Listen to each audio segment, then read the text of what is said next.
হ্যাঁ, গ্রেপ্তার হচ্ছে টোটাল 19 বললাম, 19।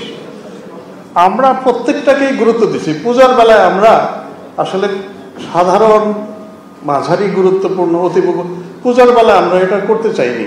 মানে ইচ অ্যান্ড এভরি আমরা একবারে হাইয়েস্ট প্রায়োরিটি দিয়ে আমরা দেখতে চাচ্ছি আর কি, কেউই যেন লেফট আউট না হয়। আমাদের মানে সর্বোচ্চ অ্যালার্টনেস এবং সর্বোচ্চ সতর্কতার বাইরে কেউই যেন না পড়ে। নট ইভেন দিয়ে একেবারে রিমোট যে পূজা মণ্ডপ গহীন গ্রামে, তাকেও আমরা চাচ্ছি, আমরা ইকুয়ালি গুরুত্বপূর্ণ বিবেচনা করছি। আমরা এখানে আসলে কোনো চান্স দিতে চাই না কাউকে। এটা আপনার সব কিছু মিলেই আপনারা জানেন যে ইন্টারিম গভর্নমেন্টের একটা প্রধান হচ্ছে সামনে নির্বাচনটা। এখন নির্বাচনের জন্য আমরা সার্বিক শান্তি শৃঙ্খলা, এখন ধরেন পূজার মৌসুম, পূজা উপলক্ষে, এরপরে সাধারণভাবে যে আমরা আমাদের সতর্কতা কমিয়ে ফেলবো তাও নয়, কিন্তু যেহেতু আলাদা করে একটা অনুষ্ঠান হচ্ছে সেজন্য আমরা গুরুত্বটা বেশি দিচ্ছি। এইখানে আগে যে বলেছি there may be elements across the border, হতে পারে।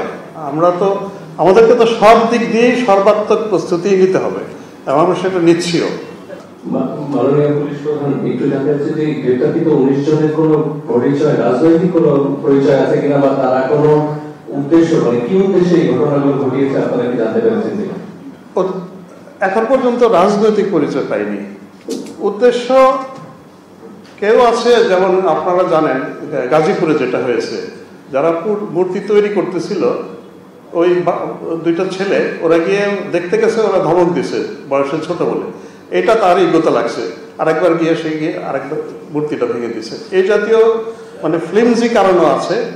আবার কিছু বলতেছে যে ধরা পড়ার পরে তার আত্মীয় স্বজন এসে বলে যে সে মানসিক ভারসাম্যহীন। এটা আমরা ওইটা ধরে নিই যে তার কোনো উদ্দেশ্য ছিল, ইচ্ছা করে কোনো একটা বিতর্ক তৈরি করা, অশান্তি তৈরি করা। আমরা ওইভাবে নিচ্ছি না, কিন্তু অনেকে দাবি করছে মানসিক ভারসাম্যহীন। নট নেসেসারিলি হঠাৎ করে পূজার সময় সব মানসিক ভারসাম্যহীন একসাথে গিয়ে ইয়ে হবে কেন? This is not at all acceptable. তো এইটা বলে অনেকে। আসলে আমরা সব কিছুই বিবেচনায় রাখছি এবং সতর্কতার সাথেই করছি। ও অনেকগুলো জিডি হয়তো বা মামলা হবে।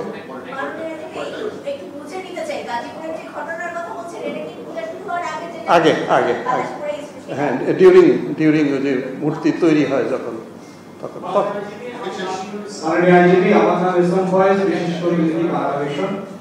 আমি একটু জানতে চাই যে মাত্র পুজো শুরু হয়েছে, 15টি ঘটনা ঘটেছে, সারা বাংলাদেশে পুজো এখনো শেষ হয়নি। শেষ হওয়া পর্যন্ত আপনাদের কোনো থ্রেড আছে কিনা? কতগুলো পুজো মণ্ডপ এখন অধিক ঝুঁকিপূর্ণ বলে আপনারা মনে করছেন? আমরা প্রত্যেকটাকেই সমান গুরুত্ব দিচ্ছি। অধিক ঝুঁকিপূর্ণ বলে কাউকে বেশি গুরুত্ব দেওয়া, আমি ওটাতে যেতে চাই না। আর আমরা অ্যালার্ট আসলে। 31,000 পূজা মণ্ডপ তো, এবং এখানে ছোটখাটো ঘটনা এরকম আমরা চাই যে একটাও না হোক। That is our goal. Will try our best.